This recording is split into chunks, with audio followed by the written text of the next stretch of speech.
Well, first of all, she had the mandatory long floral skirt with Reebok's combo that all women get after the last time they've ever had sex, right? As soon as they've had their final sexual experience, the ghost of Sexmas past appears in the bedroom and lays down a long floral skirt and some Reeboks. You will never have sex again. So that's what she was wearing, and she was Chinese, and she probably still is Chinese. Those Chinese, so consistent. But she was Chinese, and I know because I heard her speaking Mandarin, which there are only 2 Chinese languages I'm familiar with. I'm sure there are thousands of Chinese languages, but the only 2 I really know I'm familiar with are Cantonese and Mandarin. And for those of you who don't know the difference, or you probably do know the difference, you just don't know that you know, Mandarin is kind of a little more swooshy, right? Mandarin, I like Mandarin. It's got a little shua xia shun shua. It's like the lightsaber of languages, right? Shuan xia shun shua xie shua shun zhong zhong zhuo shua. Cantonese, on the other hand, Cantonese is more of a sort of motorcycle kind of affair. Cantonese is more of a it's more of a so given a choice, I go for the Mandarin. I mean, they're both cool. There's something there. There's strength there. There's power there. People have respect for China, the power and strength of China. Not so with Canada, you know? Again, reflecting back on England, you know, when you talk about Canada and England, people act as though, you know, there are only a few of us, as though this is about it, really, you know? People will be like, oh, you're from Canada, are you really? I got a friend who lives in Canada, his name's Dave, do you know him? We have so many languages here, you know? We have, I don't know if you've been up to Whistler since the Olympics, but when we had the Winter Olympics in 2010, they cleaned the place up, you know?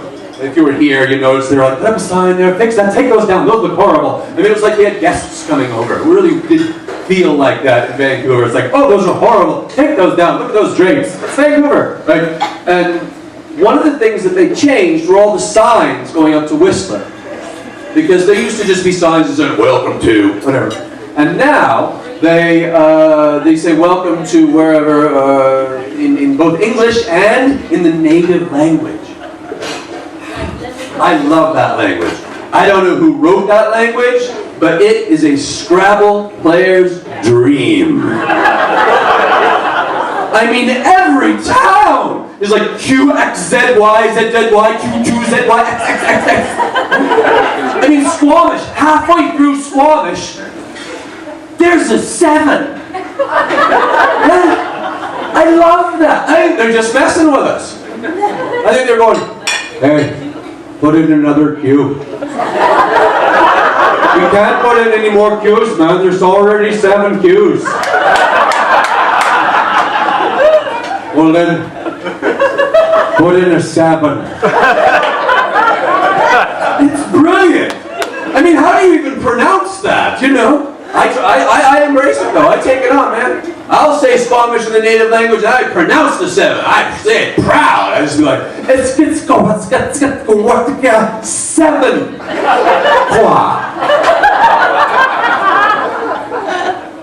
But I was speaking about languages. We're a bilingual country. We have English, French. I won't even. Well, let's try. Anyone here speak French?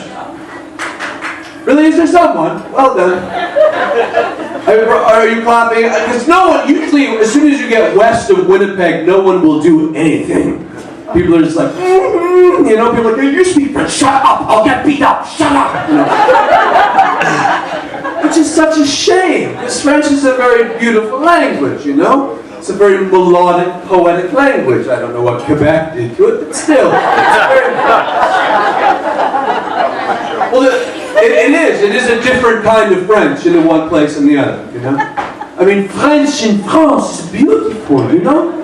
If you are at a little cafe in Paris and you hear two people having a petit chit-chat, you know, it's amazing. It is like every little word that comes out of the mouth is like a little bubble of love. And it will come out just 3 or 4 inches and then it will go. And there will be a magic love dust that will just spray onto everyone who is around and just roll up.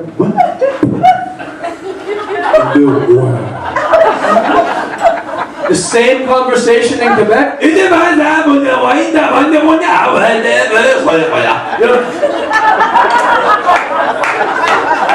is fascinating how different it is. It's almost as though French went flying across the Atlantic and smashed into the rocks of Newfoundland.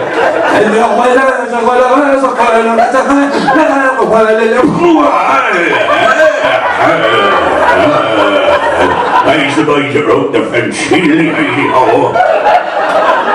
And there's another language. I'm going to dish out a little bit of admiration for it. The German language. Because the German language is powerful. It has science.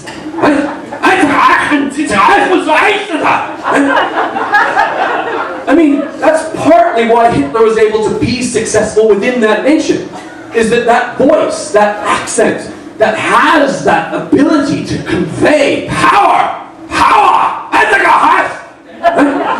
They can do that. I mean, Hitler would never have made it in Canada. Right? Never.